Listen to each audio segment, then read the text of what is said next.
Hey all, welcome to Eliza's Notes. I am Sandra Sudheer, first year literature student of K College Mandana. Today, we are going to deal with Chapter 18, Concord of Fine Tune Your English.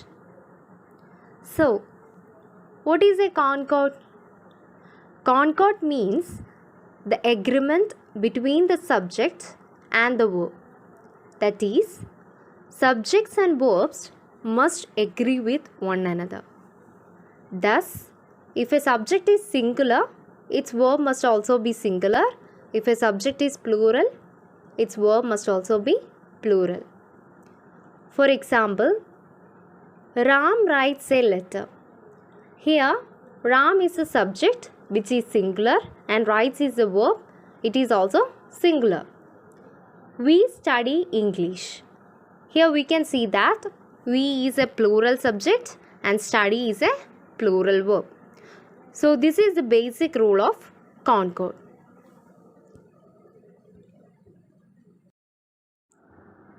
Now we can discuss the other rules which we should follow in subject-verb agreement. Rule 1. When two singular subjects are joined by and, the verb must be plural. Example, Ram and Sita are thick friends. Here we can see that Ram and Sita are two singular subjects and they are joined by using the verb are, which is plural. When two singular subjects are joined by and are treated as one thing or unit, the verb must be singular. Example, bread and butter taste good. Here we can see that bread and butter is considered as a single unit and the verb is singular. When two singular subjects joined by and refer to the same person, use singular verb. For example, my brother and local guardian is attending the meeting.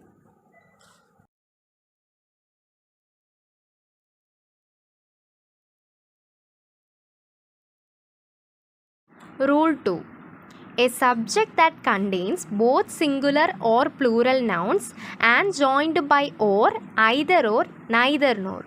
In this case, verb agrees to the subject nearer to it. For example, Tony or his friends run every day. His friends and Tony runs every day. In the first sentence, we can see that run, which is a plural verb, agrees to the plural subject, that is friends. And the subject is nearer to the verb. His friends and Tony runs every day. Here also a singular verb runs agrees to a singular subject, that is Tony. We should also note something in the case of I. In case of I, use plural with it except in past tense. For example, I work hard. I was a student of K College.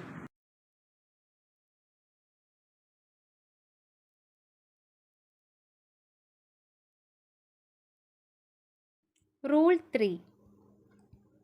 When two subjects are joined by as well as, more than, as much as, then the verb agrees to the first subject. Example, the auditorium as well as its premises was crowded with people. Here we can see that the auditorium is the first subject and the verb here agrees to the first subject, which is singular. When two subjects joined by with, along with, together with, in the company of, in addition to, besides, accompanied by, here verb agrees to the first subject. Example, all the students with their teacher have arrived. Here we can see that have, which is a plural verb, agrees to the first subject, that is students. Now let's move on to rule 4. If the subject is plural after the use of one of, each of, every one of, neither of, either of, then the verb will be singular. Example, one of the players is selected. Here, the singular verb is used. Rule 5.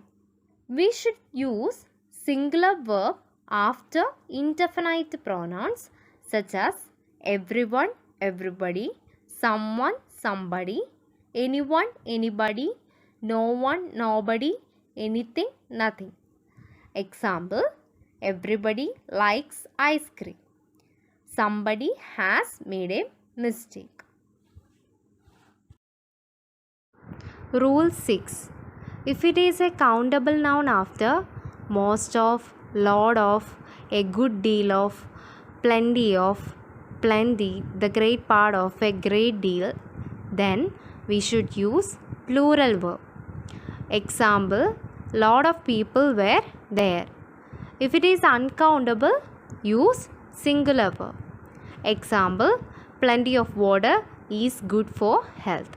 A lot of money is wasted. Rule 7.